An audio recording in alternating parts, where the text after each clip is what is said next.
All right, Super Fantasy Brawl is in the house. This thing over here.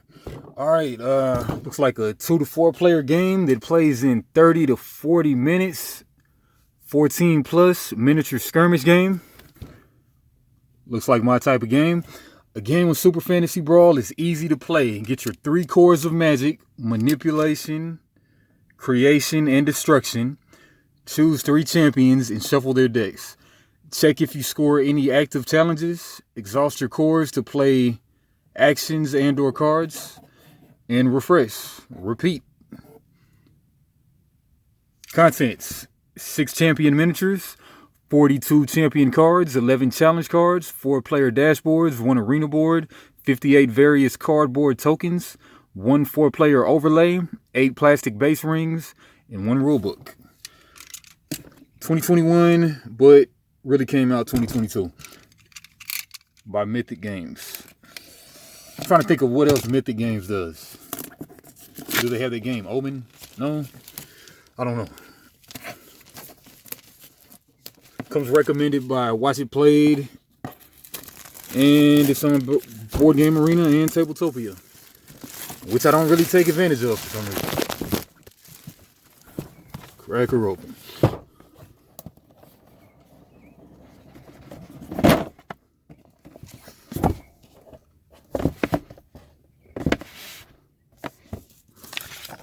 Enchanters, like that game. Let's get this back a bit. Yeah. Enchanters, like that. Rulebook. Good old chits. Move the box out of the way.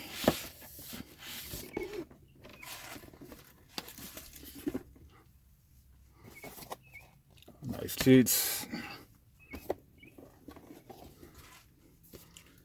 Big old board. Got art on the back as well. That's fancy, huh? Oh, you fancy, huh?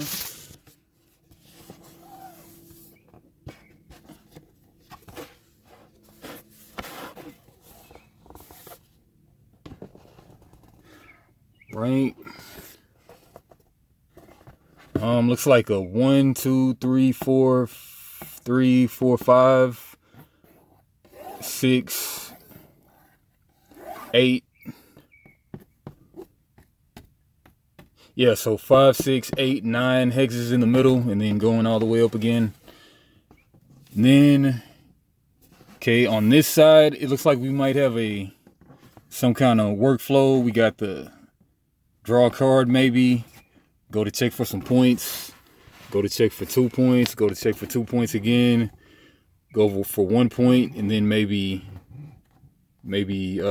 exile a card or something. Figure it out soon enough. Put that away. The 4 player dashboards, I guess where you keep your 3 champions maybe, or maybe where you keep cards, like action cards. Plan 1, heal 1. So I mean, this looks like play a card, heal 1 guy of a damage, deal 1 damage to an adjacent enemy, so maybe attack. And then all those 3 cores to get a 2 move, perhaps. Something like that. Okay. Bust the box back out. Got these 2 colors of base rings for 2 players. Got the mini cards. I guess they're challenge cards. And we got the nice elaborate minis. Okay, starting off with some kind of archer chick. Very elaborate. I like it. Kind of lightweight. Mythic Games on the back. Kind of lightweight, some kind of plastic, something. Okay, we'll go smallest to biggest. Then we have Maybe the top guys are all one faction, and maybe I don't know. But we got this Viking looking dude with a big shield, big Mjolnir, boss. Then we got, okay, a lion knight looking warrior knight guy.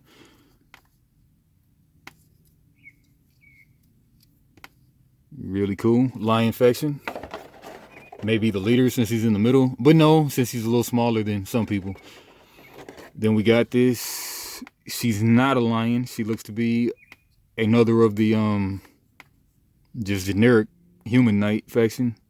Might be a lion, I don't know. She's floating in the air. Kind of stormy. Okay, then we got this Viking, okay. So at least 2 of the Viking faction. Got his beard going 4 ways. Dope C has his going 3 ways. West Side connection. Nice sword. And a mace, what you call that? A mace. A lot of action in this mini. Got a treasure chest on his backpack. Treasure chest backpack. Cool. And then for the last one. I think this is another lion faction. Got his axe, battle axe. Doing a Spider-Man like pose. Claws. Got a jaw thing right here. Yep, I think he's a lion faction because he's got the tail.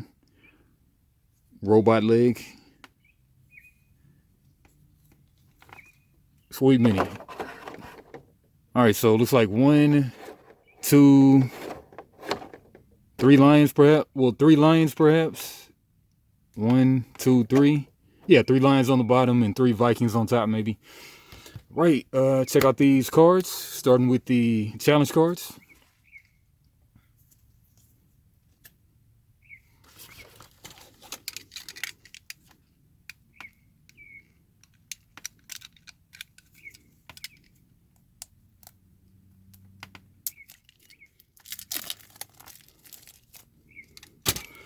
Okay, 1 challenge looks like a mission objective maybe. Yeah, they're all challenge cards.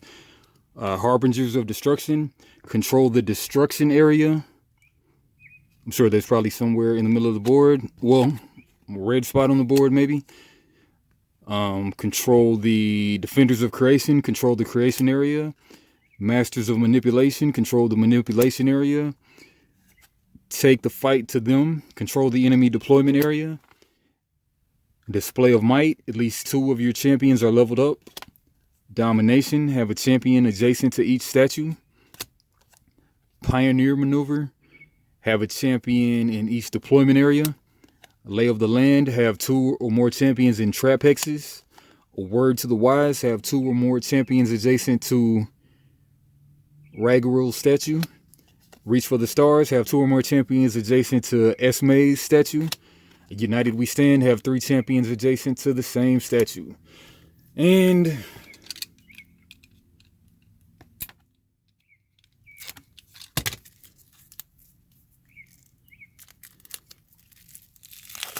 check out these cards. Goldar. Not to be confused with the Power Rangers Goldar. Looks like he's got 1 armor, 8 health. Scourge of Several Seas. Scourge of the Several Seas. And his cards, me hearties. He's got the 2 move right there with that card. Draw 1. Goldar's allies gain +1 attack and +1 move until end of turn. Okay, Harpoon Strike. 2 move. Looks like maybe 2 to 3 range and 1 hit. And then it's got this symbol right here, pool 2. You know what? Let's go through the rules first before we analyze these cards.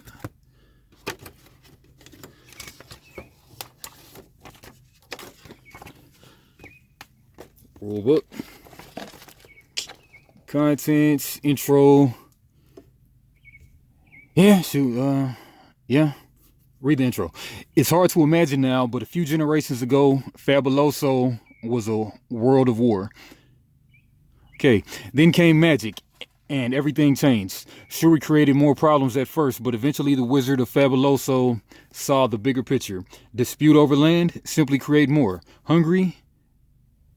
Magic yourself an apple, or a banana, or a 3-course meal. Magic could do anything. Within a generation, Magic had ended every conflict, and within a further generation, Fabuloso had become a utopian paradise where everyone had everything they ever wanted, and by the gods, it was boring. As wizards gathered at the Hall of Honors for the 19th annual Convocation of Wizards, the question on everybody's mind was how to stem the crushing boredom of everyday life. It was Ragrul the Wise, master of the third quarter, who thought he had the answer. Why not travel to the past, he asked. We'll check out the Panda Nation in action, the greatest warriors of all time. Don't be ridiculous, replied Garnet of the Fourth Circle. Those wimps from Panda were a joke. Now the glass trolls of Spitemeyer, they were the best of the best. The argument between the two wizards spread like wildfire across the hall, engulfing every conversation. Everyone had an opinion on who was the best warrior of the past. Esme the Starseer broke the discord with an idea that would become legend. Well, let's get them both then. We'll pit them against each other, and then we'll know who was the greatest. The ensuing battle was glorious. Though it left a hole in the past, it took the Council of Corrections months to clean up. Sounds like Loki plot. Even so, everyone agreed that the initial brawl was exhilarating. Rules were needed, of course, but this would be something new and special. Most of all, it wouldn't be boring. Brawls became the premium form of entertainment overnight. Wizards scrambled to assemble teams of champions from across history, pitting them against other teams for fame, honor, and glory. The Council of Corrections, now the ruling body behind the brawls, handled disputes between wizards over when they could take a warrior from their timeline, ensuring the champions at their peak were reserved for the very best teams. The popularity of brawls grew with every match until the largest tournament in the history of brawls was announced, the Super Brawl. Today, thousands of brawls are fought over dozens of leagues across Fabuloso, with the best teams earning their spot in the annual Super Brawl. The world watches with eager anticipation as the greatest wizards and their heroic champions gather, ready to fight for bragging rights on the grandest stage of them all. Right. 16-page rulebook, not bad at all. Okay, 11 challenge cards. Well, we read the small cards, 20 damage tokens, 13 VP tokens, first player token, trap cards, 12 trap cards, 12 trap tokens, 2 stun. Yep, looks just like Keyforge stun tokens with the lightning bolt. 2 root, probably can't move maybe. 2 1 damage for 2 damage, 2 3 damage. 12 Chords of Magic, 4 manipulation, 4 destruction, 4 creation. Makes sense. 6 champion cards, but they picture 4 for some reason. Okay, front and back. Leveled up is on the back. Front is the basic. Better stats on back, probably most of the time. Then we got 36 action cards. 36 action cards, 6 per champion. Cool, simple enough. The arena board, 4-player overlay. Okay. 8 plastic basic rings, 4-player dashboards, 6 champion miniatures.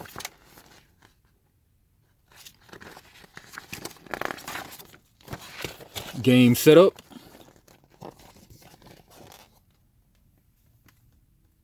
Okay, manipulation, Esme statue, destruction, Garnet statue, creation, Regal statue. So you'll put these, you'll put these minis right there, it looks like. And then player gate, where's the player gate? Player gate is right there, perhaps. All right, then deployment hex. Trying to find the deployment hex. Where is the deployment hex? Yeah, we'll read the whole thing down in the bottom. All right, 1. Randomize which player goes first. That player chooses a deployment area and places the first player token next to their gate. Our deployment hex with the tokens. Okay. 2. Players decide if they wish to freely choose their 3 favorite champions to play with or draft champions using the casual draft or competitive draft rules. See page 7. I'll probably choose the draft. Players take their base rings of their color of their choice and add them to their champions to form a team. They then place their team of their on their player gate and their champion cards in 3 cores of magic, 1 of each color on their player board. Each player takes the 3 action decks for their champion and shuffles them together to form their draw deck. Shuffle 1 deck of 11 challenge cards, draw a challenge card, and place it in the can't be scored slot, the one with no trophy symbol. 4. Okay, there goes the deck. There goes the, I guess maybe that one. Okay, place the victory and damage tokens at the side of the board at the reach of players. Place all the traps face down beside the board. The first player places traps face down on 2 trap hexes of their choice without looking at them. The second player places traps face down on 2 trap hexes of their choice. 2 trap hexes of their choice without looking at them. There should be 4 traps and 2 empty trap hexes on the board. The first player draws a hand of 5 cards from their draw deck. They may discard any number of those cards and draw a new card for each card they discarded. Then all discarded cards are shuffled back into the draw deck. Then the second player draws a hand of 5 cards from the draw deck and discards them the same way the first player did. Discarded cards are shuffled back into the draw deck. The first player places their champions onto unoccupied hexes in their deployment area. Looks like right there. The first row, I guess. Yeah, first row. The second player places their champions onto unoccupied hexes in the deployment area. Same looking deal. One guy's got to be like right in the gate, I guess, and then the other 2 guys can be somewhere in that first row. Okay, winning the game. The first player to reach 5 VP immediately wins the game. How to draft. Casual draft. The casual draft uses the following process. Form a common pool of unique champions with a minimum of 6. The second player drafts 1 champion. First player drafts 1 champion. Second player drafts a second. First player drafts a second. The second player drafts a third and final champion. The first player drafts a third and final champion. Each player should now have a team of 3 champions. Return any remaining champions to the game box. Competitive drafts. The competitive draft uses the following process. Each player brings 5 different champions that they choose before the game or tournament. The first player chooses one of the second player's champions. This champion can't be drafted this game. The second player chooses one of the first player's champions. This champion can't be drafted in this game. Starting with the first player, players alternate turns and choose one of their champions each time and add them to their team until they have a team of 3 champions. Each player now has a team of 3 drafted and 2 champions that will not be used in this game. Basic concepts. The first rule: if the effect of a card directly conflicts with 1 or more cards in this document, then the text on the card takes precedence. Enemies and allies. Miniatures represent great warriors from Fabulosa's turbulent history and are referred to as champions. Champions under your opponent's control are referred to as enemies. Your own champions are called allies. Note that when a champion card effects refer to allies or an ally, it does not include the champions to whom the card belongs. Objective of the game. Victory points, VP, represent the favor of the crowd that will decide the victor in the brawl. The first player to score 5 VP wins immediately. This is done by taking enemy champions out of action and by completing challenges on the challenge track. The 3 cores of magic. All magic, and indeed all energy in Fabuloso, is intrinsically tied to one of the 3 cores of magic. Destruction red, creation yellow, and manipulation blue. Whenever a player uses any type of action, they exhaust or flip over their connection to one of these cores and must wait until the end of their turn until the cores are ready to be used again. Okay, where them cores at? Check them cores out. Check those cores out.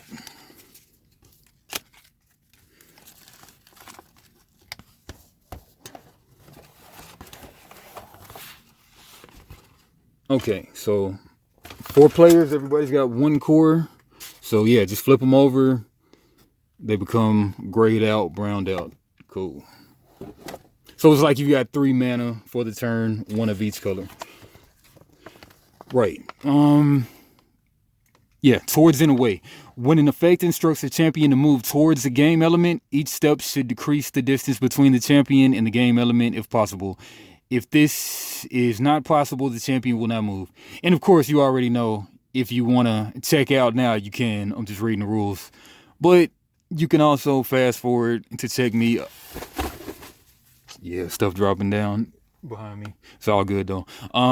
Yeah, and of course you can also fast forward to check out the cards.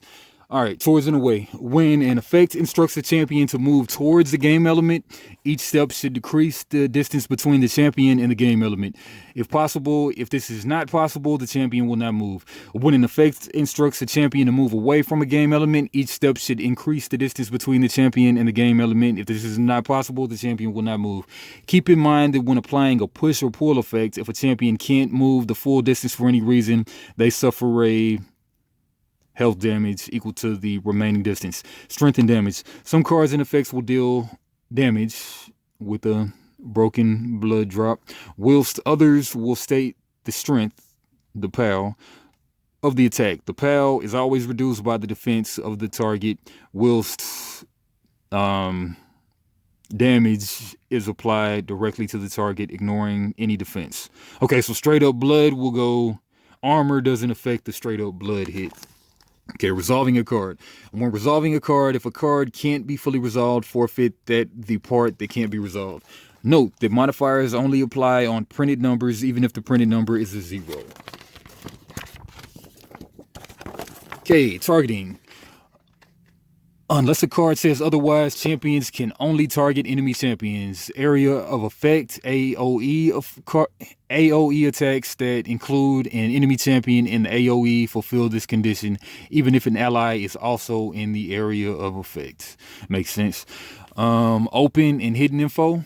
Each player's hand is hidden information and should not be shared with another player unless a game effect instructs. Man, you know what we're going to do? We're going to just skip to the end page, which usually summarizes everything.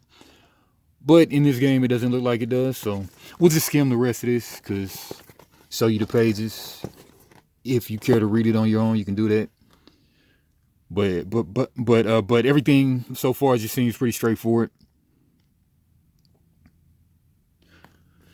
And let me, matter of fact, let's look through this and see if I really want to just read everything.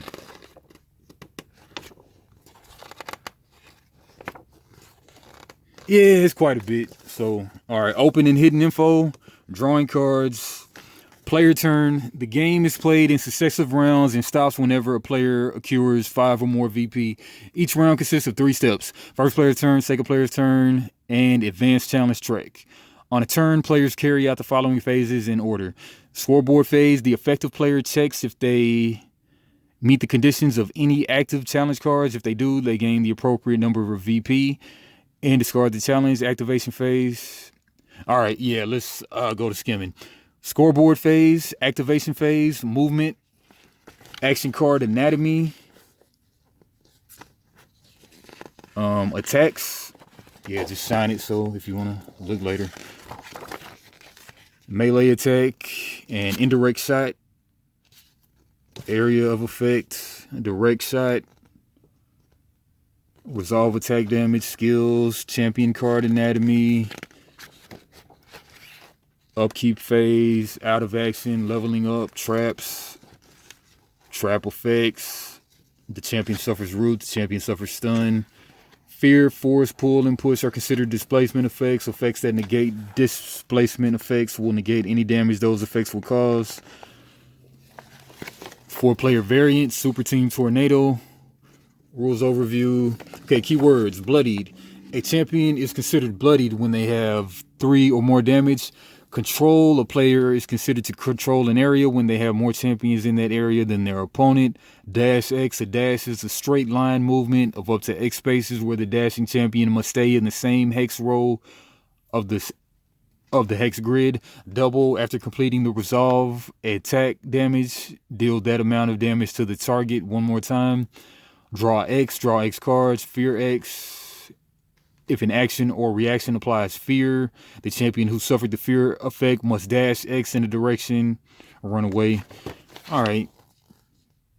Push, root. Okay, a rooted champion instantly loses any remaining movement points of the current action and may not move, dash, swoop, or jump again during this turn. The champion may attack and use skills normally. A champion suffering root can't be moved for the duration of the turn, but can be placed. Stun. When the champion is stunned, its controller must discard a card belonging to the champion from their hand, or else reveal a hand showing no cards belonging to that champion. Swoop X. A swoop is a straight line movement of up to X hexes where the swooping champion must stay in the same hex row. A swooping champion may move through enemies, statues, and traps without activating them. Traps do still activate if the champion ends the swoop on a trap token. All right. We had 25 minutes. Let's try to go through these champion cards, these champion and action cards, and try to be done by 40 minutes. And then I'm pretty sure I'll make a how to play on this. Plunder. 2 move. That kind of range looks like, and 2 hit. Swoop action, or man, what kind of action is that? No, indirect damage.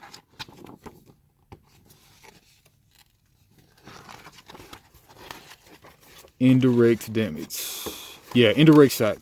An indirect shot targets a single enemy. The targeting value shows the maximum range of the action. When one figure is specified, the targeting value shows the maximum range of the action.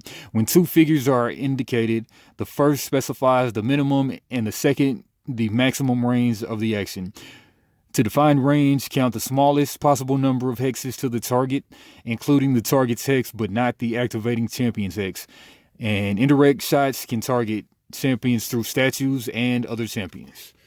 Okay, for example, with her fireball, Gwen targets 1 enemy champion in a range of minimum 2 and max of 3. So minimum 2, max of 3, and it can go through other people or whatever.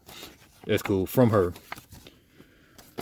Right. So this guy, Plunder, yeah, just regular 2. Okay. Indirect. Draw 1 for each blood damage. Intimidation. +1. The attacker suffers fear 2. Yeah, I kind of should have went through everything to really analyze these. But 2 move. That's the range area of effects. 1 hit. Push 1. Set sail. 1 move. -5. Ignoring champions and traps, deal 1 blood damage to each enemy dash through. Blood damage goes through the armor. It just ignores armor, looks like. Zhao, yeah. 0 armor, 9 health, the Jade Claw. And then you flip them over. And then I guess this is the upgraded side. Still 0-9, but Zhu Zhao, adjacent enemies suffer -1 armor. That's good. All right, challenge. 1 move, 2 something, and then 2 hit. Pull 1. Focus. Looks like he needs a yellow core, perhaps. 1 move. Your champions gain 1 hit, +1 hit, and +1 move until the end of the turn. Double strike. Red core cost. That's the range. That's the hit. -2 and double. Flash of Jade. Red core. 2 move. That's the area. Deal 1 straight up damage to each target until they're bloodied. Revenge. Bloodied, you gotta have 3 damage on you. Revenge on blue core. Move. If the target was not taken out of action, the attacker also suffers the attack, bloody, whatever. Pounce. Move 1, 1 hit, jump 3, and push 1. Kilgore. 1 armor with 7 health. Kilgore the Ravager. And then flipped, Kilgore becomes immune to stunned. Now, how you level the guys up, I don't know yet. Relentless Advance. 1 move, 2 something, force 1, place Kilgore in the target's original hex. The back of the cards looks just like the box. It looks very cool.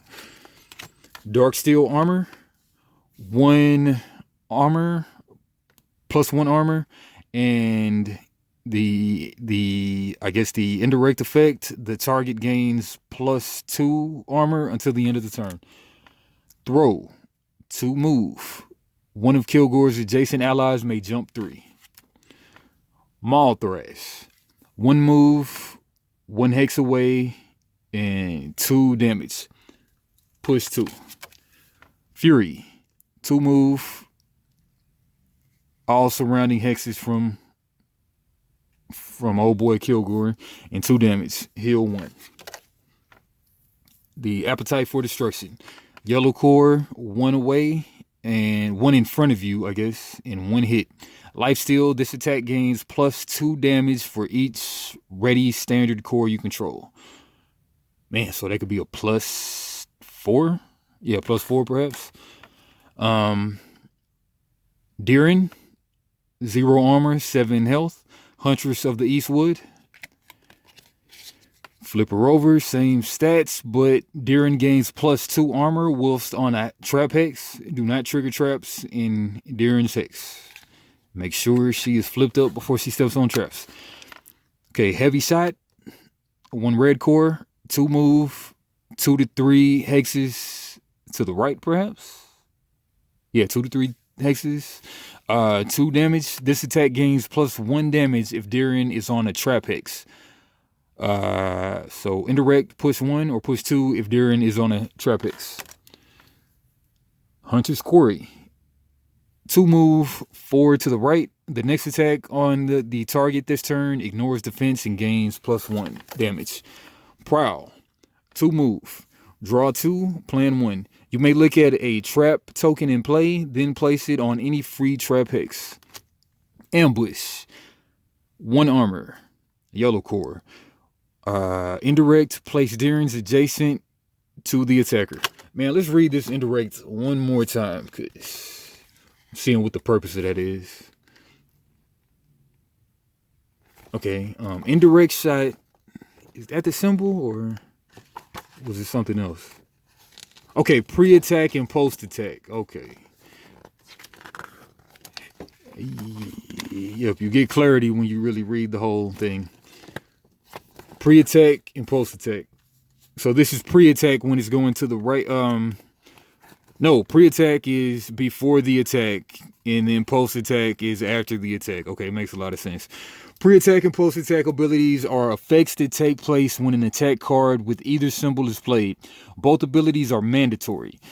If a card instructs the player to resolve a pre-attack or post-attack ability, then it must be fully resolved before moving on to the next step of the attack. The key difference between the two is that a player may play a card with a pre-attack ability and then choose not to attack, whereas a post-attack ability, note that these abilities can be part of a reaction card. Note that many keywords are numerical values, so can be legally resolved by choosing 0 and effectively canceling the effect.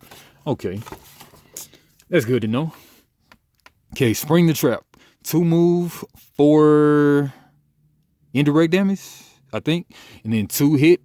If the target is in a trap hex, this attack gains +2 hit. Post attack, if the target is in a trap hex, they suffer stun. Okay, knowing the big major part of the game now. Okay, Hit and Run, yellow core, 3 move, 2 indirect. Yeah, let's go over that again. That yellow, that is indirect, isn't it? Yeah, indirect shot. Okay, so we got melee attack. Targets a single adjacent enemy. Indirect shot, we just read it, in area of effect. And direct shot. A direct shot works like an indirect shot with some extra restrictions. Direct shots may only target enemies on hexes in the same row of hexes as the attacking champion. And additionally, direct shots can't target champions if there are any statues or other champions, enemy or ally, in that hex row between the activating champion and target. Okay, so direct shots are seeming like more restrictive than indirect shots. Okay, Hit and Run. 3, 2 indirects, 2 hit, -2. Gwen, the Gathering Storm. Hence why she looks like Storm. 0 armor, 6 life. Gwen. When you activate Gwen, decrease the minimum range by 1 and increase the maximum range by 1. She got a big range. Cool. Okay. Fireball. Deal 2. No. Okay, 1 range, 1 move, 2 to 3 range, indirect, 3 hit. Pulse attack, deal 2. Can't be blocked damage to each champion adjacent to the target. Flame Spear. 1 move, 3 to 5, direct shot, 3 hit. Pulse attack, push 1. Chain Lightning. 2 move, 2 to 3 direct shot, 3 damage. Post attack. If undefendable damage was dealt, deal 2 undefendable damage to another champion within 2 hexes of the target. Ignite. 2 move, 2 indirect shot, 2 hit. Post attack. Gwen's allies gain +2 damage against the target until the end of the turn. Arcane Shield. +1 armor. If the attacker is not adjacent to the target, this card gains +2 armor instead. Teleport. Jump 4. Dugrin. Warden of the North. 2 armor, 6 health. And levels up to 2 armor, 7 health. Dugrin and adjacent opponents can attack unless Dugrin is a target of the attack. Hold ground. Negate any displacement effects caused by the attack. Yellow Cord. Knockout. 2 move and adjacent, 2 hit. Pulse attack. Dugrin's allies gain +2 attack against the target until the end of the turn. Mighty Blow. 1 move and adjacent and 1 hit. Pulse attack, push 2. If the target is damaged by the push, they suffer stun. Shield Slam. 1 move. Dash 2. Each adjacent enemy suffers push 1. Blizzard. Red Core. 2 move, 1 adjacent, 2 hit.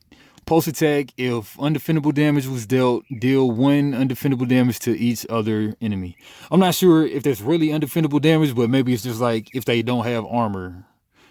No, they goes through armor anyway, so yeah, that's what that is. All right, onwards. Yellow Core. 1 move, draw 1. Dugrin's allies may dash 1. And then the player reference cards, which are always appreciated. And for some reason, these cards are behind there. So Harpoon Strike, 2 move, 2 to 3 direct damage, 2 to 3 direct shot, 1 damage, pulse attack, pull 2. Me Hearties, 2 move, Yellow Core, draw 1. Goldar's allies gain +1 attack and +1 move until the end of the turn. These player reference cards, 4 of them. Scoreboard Phase. See if you meet conditions for active challenge cards and score them. 2. Activation Phase. Exhaust cores to play action cards from your hand and activate champions. 3. Upkeep Phase. Ready each of your cores. Discard your hand and draw 5 new cards. Resolving an attack. 1. Use as much of the card's movement as you choose. 2. Resolve any before attack abilities. 3. Choose if you will use the attack. If you choose not to make the attack, the activation ends immediately. Then otherwise, continue to step 4. 4. Declare targets. 5. The opponent chooses whether to play reactions. 6. The target's defense value is subtracted from the current strength value of the attack. 7. Resolve attack damage. 8. If the defender is not taken out of action, resolve post-attack abilities from reactions. 9. If attacker is not taken out of action, resolve post-attack abilities from the attack card. Sweet. All right. Yeah, I'm gonna cut the camera at 39:59 and later. Game changer, motivator, record breaker. Put that work in, level up, escalators. Focus on your mission, see no competition. Unlock potential, tell these haters, see your vision. It's hard work, determination, train go, every situation. First in, last out, leave it on the field, destroying your doubt. When I turn burn it all, not leave it all. When it's winning time, I'm in the zone. My legacy is greatness, built off loyalty and patience. Now I'm on.